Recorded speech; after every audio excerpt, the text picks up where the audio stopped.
হাই friends, কি খবৰ আপোনালোকৰ সকলোৰে? নিশ্চয় সকলো ভালে আছে চাগে। আজি মই বনাবলৈ লৈছোঁ পনীৰ বাটাৰ মছলা। তাৰ বাবে মই 2 চামুচমান বাটাৰ লৈছোঁ আৰু অকণমান তেল লৈছোঁ। এইখিনি ভালদৰে গৰম হোৱাত 2টা দীঘল দীঘলকৈ কাটি লোৱা পিঁয়াজ দিছোঁ আৰু 5টা লং আৰু 2টা ইলাচি দিছোঁ। এই দুটা প্ৰথমতে মই তেল গৰম হোৱাৰ পাছতে দিব লাগিছিলে, কিন্তু তেতিয়া দিবলৈ পাহৰি গ'লোঁ। আৰু 3 ফুটা নহৰু আৰু এটুকুৰা আদা দিছোঁ সৰু সৰুকৈ কাটি। ইয়াৰ পাছতে 3টা মই বিলাহী সৰু সৰুকৈ কাটি লৈছোঁ। কাটি লোৱা বিলাহীকেইটাও মিলাই দিলোঁ।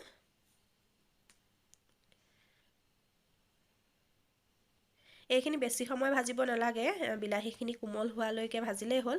আৰু কেইটামান কাজু দিছোঁ ইয়াতে। এইখিনি আমাৰ কোমল হৈ গৈছে। এতিয়া গোটেই মছলাখিনি আমি মিক্সিত ভালদৰে একদম মিহিকৈ পিচি ল'ম। এয়া মই মিহিকৈ পিচি ল'লোঁ। আকৌ মই 2 চামুচমান বাটাৰ দি তাতে কাটি লোৱা পনীৰখিনি অকণমান সময়ৰ কাৰণে ফ্ৰাই কৰি ল'ম।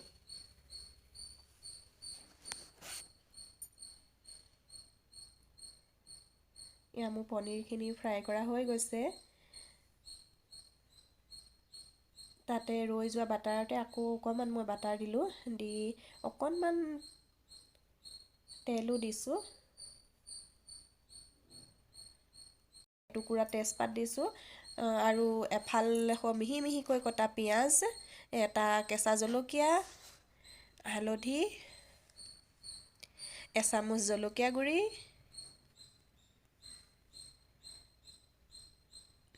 আধা চামুচ ধনিয়া গুড়ি, ইয়াতে অকণমান জিৰা গুড়িও দি দিব, দিলে ভাল হয়। মোৰ ওচৰত নাছিলে সেইবাবে মই নিদিলোঁ।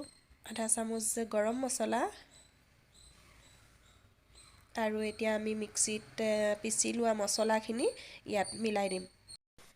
আপোনালোকে সকলোৱে জানেই কেনেকৈ বনায় পনীৰ বাটাৰ মছলা। মইনো কেনেকৈ বনালোঁ সেয়াহে আপোনালোকৰ ওচৰত শ্বেয়াৰ কৰিছোঁ।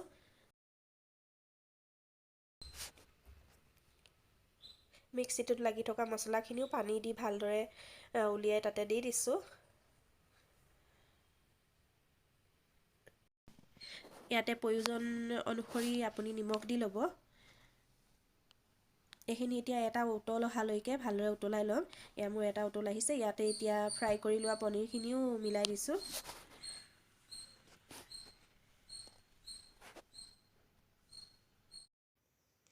তাৰপাছত ইয়াতে মই 2 চামুচমানৰ জোখৰ ক্ৰীম দিছোঁ।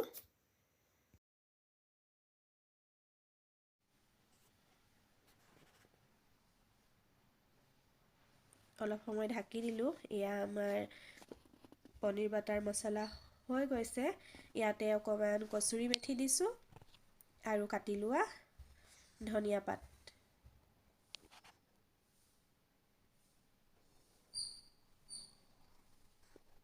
এয়া আমাৰ পনীৰ বাটাৰ মছলা ৰেডি হৈ গ'ল।